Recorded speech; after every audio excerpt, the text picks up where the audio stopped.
Денеска православната црква ги празнува светиот маченик Василиск, светиот маченик Јован Владимир Крал Српски и Вториот Вселенски собор.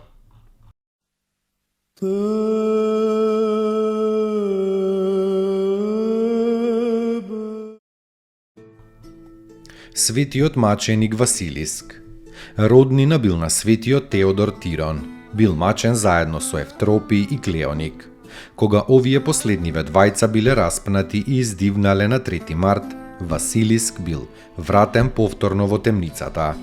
Во тоа време се случила смена на царските намесници и Василиск останал долго во темницата. Со солзи се молел Василиск на Бога да не му ја ускрати маченичката смрт. И по долгата молитва му се јавил самиот Господ Исус, му ветил дека ќе ја исполни неговата желба и го испратил во неговото село да се поздрави со мајка му и браќата. Во тоа време дошол новиот намесник Агрипа и испратил луѓе веднаш да го доведат Василиск од селото. На пат од селото во градот Амаси, Господ направил преку својот маченик големи чуда, поради кои многу народ поверувал во Христа. Агрипа му наредил на маченикот да му принесе жртва на Аполон.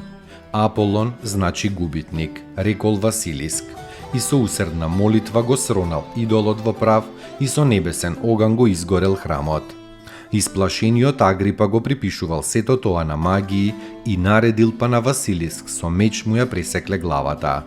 Во тој момент Агрипа полудел и во лудилото отишол на губилиштето. Нашол малку крв од маченикот во правот и ја ставил на себе под појасот и оздравел. Кога дошол при себе, тој се крстил. Подоцна некој Марин, комански граѓанин, Комани се викало местото на погубувањето на Василиск, подигнал црква кај моштите на маченикот, во која многу болни доаѓале на исцеление.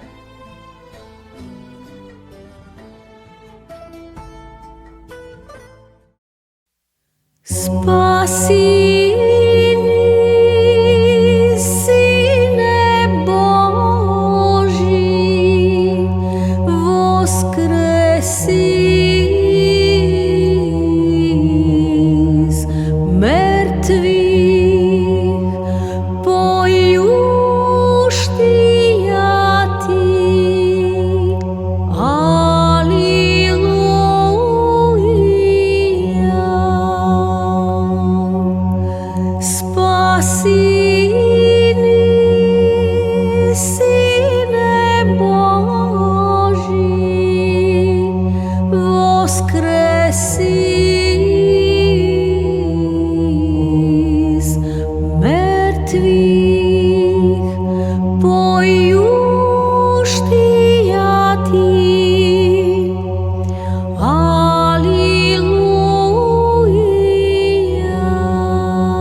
висја од Свјатија Богородици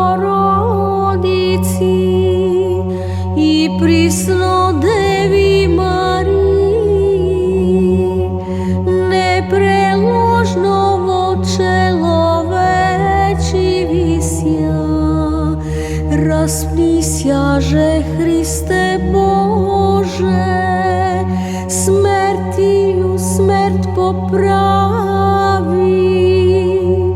един си Свјатија Тројци, спрославјаеми Отцу и Свјатому Духу, спаси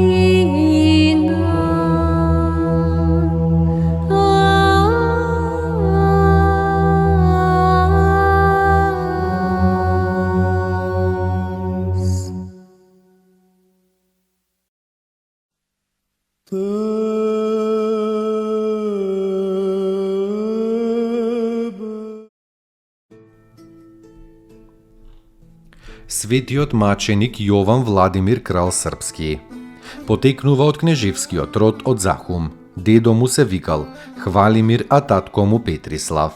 Како владетел бил мудар, милостив, кроток, девствен и храбар. Усрдно му се молел на Бога и со драга волја зидал цркви и ги помагал. Но имал тешки борби и одвнатре и однадвор. Одвнатре со еретиците и со богомилите, а однадвор со завојувачите, цар Самуил и цар Василий. Самуил со измама го заробил и го фрлил во темница. Кога бил во темницата, му се јавил ангел Божи и му предскажал дека скоро ќе биде слободен од темницата, но сепак дека ќе заврши како маченик. Запознавајќи го подобро, Самуил го засакал и му ја дал својата ќерка Косара за жена. Кога умрел Самуил, се зацарил неговиот син Радомир, но дволичниот брат на Радомир, Владислав, го убил Радомира, па потоа со измама го повикал Владимир, па и него го исекол во 1015 година. Моштите на овој свет крал маченик почиваат нетлени во неговиот манастир кај Елбасан и на нив низ вековите се случували и ден денешен се случуваат многубројни чуда. Во 1225 била подигната црква на овој крунисан маченик кај манастирот Свети Наум како нактитор на овој славен манастир.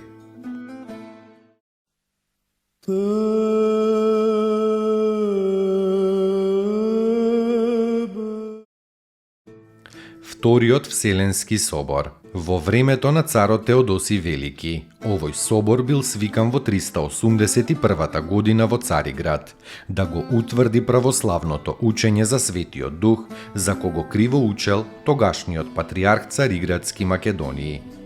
Овој духоборен патриарх учел дека Светиот Дух е твар Божја, а не божествена ипостас рамна на ипостасот на Отецот и на Синот, и еднобитна со овие.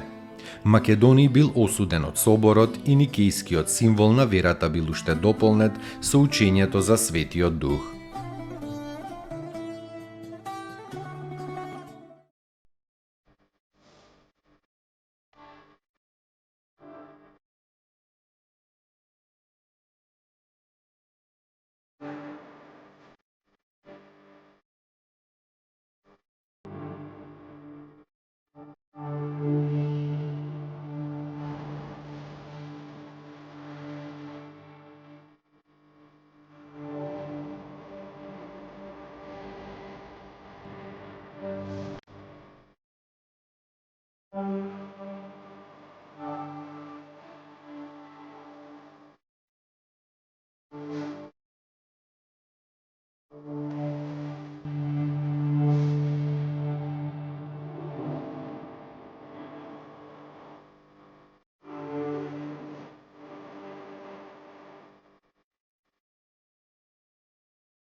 Поруки од светите оци.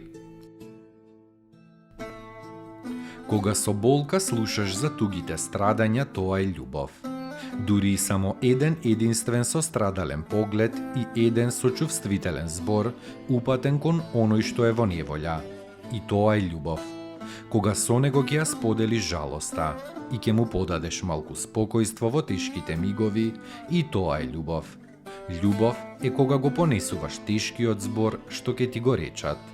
Свети Пајси Светогорец.